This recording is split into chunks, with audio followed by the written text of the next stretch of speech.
If you're starting a keto diet, I'm going to tell you right now, you are probably going to make some mistakes. God knows I did. And I think a lot of those mistakes happen because we're bringing decades of misleading and bad diet advice into a completely different way of eating. Well, after almost 8 years of living an animal-based ketogenic lifestyle, losing 100 pounds of fat and water along the way, and relatively maintaining that loss and building muscle, there are 5 beginner mistakes that stand out to me. And if I were going to start all over again, these are the 5 things I would keep an eye out for and do differently. And number 5, to be honest with you, number 5 mistake is the one I regret the most. And I still regret it to this day because I lost 3.5 months of progress listening to advice I thought was actually trying to protect me, but we'll get to that. The first mistake sounds completely backwards. See, I thought eating less food was making me lose weight faster, right? And it didn't. See, when you switch over to an animal-based ketogenic lifestyle, think about what you're actually removing from your diet. You are removing basic, simple carbohydrates, things like bread, pasta, rice, potatoes, sugary drinks, and the vast majority of desserts, candy bars, right? Things like that. All of these carbohydrate-heavy foods may have made up a significant percentage of what you were eating before. Matter of fact, they typically do in the standard American diet. And here's where I made a mistake. I was still carrying a lot of that old diet mentality with me. If eating less makes me lose weight, then eating even less must make me lose the weight faster.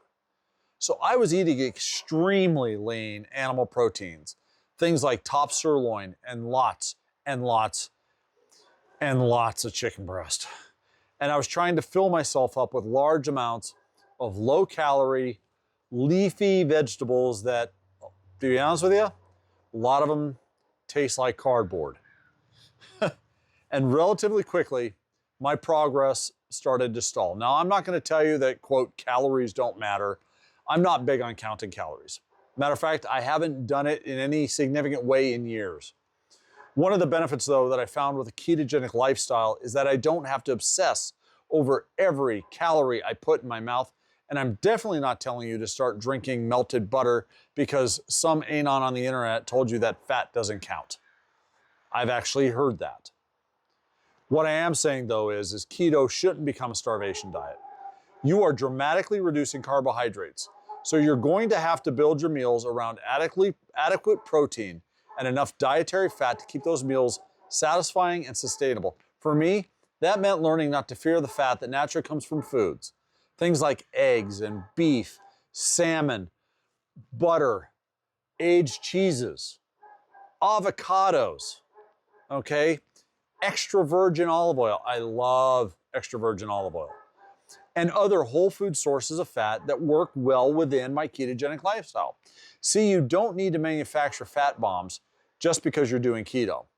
But you also shouldn't be terrified of eating a ribeye because you've spent the last 30 years being told that fat on a steak is going to make you fat. Gentlemen, don't trim the fat off that ribeye and give it to your dog. Eat it to yourself. And as you heard in the background, my German Shepherds are still mad I don't give them all the fat. If you start the ketogenic diet and suddenly feel like absolute garbage, before you blame keto, there's something that you're going to need to check. Think of it like an oil check, right? Because some people start keto, feel terrible for a week, 2 weeks, maybe 3 weeks later, and then they decide, oh, it's just not for me. However, sometimes the problem, and a lot of times the problem, isn't the keto diet. Gentlemen, it's what you're flushing down the toilet, to be honest with you. See, for decades, we've been told and we've been conditioned to look at sodium as the enemy. Low sodium foods, reduced sodium, no sodium in this product, don't salt your foods, things like no salt, right? And I'm not saying that everybody should ignore their blood pressure or a doctor's medical advice. But when you dramatically reduce carbohydrates, particularly during those first few weeks, upwards of almost a month, your body's going to shed a considerable amount of water. And this is one of the reasons the scale could drop so quickly in the beginning. But you're not just losing water, gentlemen. you're also losing electrolytes. Sodium becomes especially important, and potassium and magnesium matter as well. And if you're not paying attention to that, you could feel like absolute dog poo. I mean, I'm talking some people with severe headaches, brain fog, fatigue, maybe a little bit of lightheadedness. Oh my God, the muscle cramps that I endured the first couple of months because I didn't salt enough of my food, right? Here's the thing, it's what a lot of people refer to as the keto flu. So before you decide keto isn't working because you feel terrible, pay attention to what salt you're using, in your electrolytes. Personally, I go through multiple brands of electrolytes because I like testing out the different flavors, things like Liquid IV and Element. I buy good quality salt from Real Salt, Redmond Real Salt. It's called Real Salt. It's a salt mined out of an ancient ocean from underground. I'll put a couple of Amazon affiliate links down below for the electrolytes and the salt that I have found work well with my body. Now, that also might mean properly salting your food. And again, this is where the real salt comes in. It might mean supplementing electrolytes more than you ever thought you needed. But here's the thing. If you have hypertension, kidney disease, heart disease, take medications that affect your electrolytes, or you've been specifically told to restrict sodium, it's something you're going to need to discuss with your doctor. But don't make the mistake of cutting carbohydrates dramatically while never considering what that change is going to do to your fluid and your electrolyte balance. Now, the third mistake, believe it or not, has nothing to do with carbohydrates or ketones or the protein or fat that you're consuming. Matter of fact, it has nothing to do with anything that you are putting in your mouth. Keep it clean, gentlemen. No jokes. And it can still completely derail your progress. This one, gentlemen, it's psychological. Stop comparing yourself to everybody else, especially on social media. Gentlemen, you are 35, 40, 45, 50 years old, okay? You are married, you have got kids, you've got a full-time job. Maybe you are working 50 or 60 hours a week, and you're trying to compare yourself to some 25-year-old schmuck who he's single, he lives in the gym, he's in the middle of a cutting phase, and he tells you that, oh, I lost 20 pounds of fat eating nothing but chicken, broccoli, and rice. Gentlemen, who the fuck cares? That's his life, okay? It's not yours. You didn't gain all that excess body fat in 3 weeks. For most of us, we accumulated it over years. And yes, I'm talking about the fat. And it's been sometimes decades. So why are you expecting to reverse all that in 30 days? You're going to have weeks where the weight, it falls off. And then you're going to have weeks where nothing happens. And you may have periods where you seem to stall completely. Gentlemen, that's normal, okay? The question isn't, am I losing weight as fast as the other guy? The question is, am I moving in the right direction? See, this is not some 30-day fat loss fad diet challenge from some 25-year-old schmuck. You are trying to build a way of eating that you can actually live with. But there's another comparison that will screw with your head even worse. And this time, you're comparing yourself to yourself every single morning. Gentlemen, I'm talking about the bathroom scale. The scale can and will become your enemy. And this goes directly with number 3, by the way. See, the scale is a tool. That is it. It's one measurement, and it can be useful, but it's one measurement of gravity at a specific time during the day at a specific place. And here's the thing, it can screw with your head. You can wake up Monday morning, you're down 2 pounds. Tuesday, you're down another pound. Holy shit, Wednesday, you're up 5. And suddenly you're standing there thinking, what the hell just happened? Gentlemen, it may be nothing, okay? Remember we talked about water changes and balances in a couple chapters ago? You know, food in your digestive system, your sodium levels, your inflammation. Hell, your training and maybe your job has done something that affected your weight. All kinds of things can move your body weight around from one day to the next.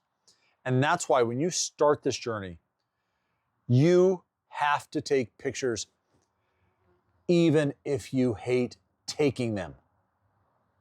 Take pictures of your front, the side, the back of your body, in shorts, shirt off. Damn yellow jacket. And take measurements. Measure your waist, your chest, your thighs, your arms, and your neck. And then periodically take those measurements again. Yes, your wife has a scale, not a scale, a tailor's measuring tape, okay? Because here's the thing, there may become a point where the bathroom scale hasn't changed very much. But you put those two photographs next to each other, the first one you took and the one you take 3, 4, 5 months down the road. Holy shit, I really am not the same man I was when I started. And here's the thing, your belt may tell you something the bathroom scale doesn't.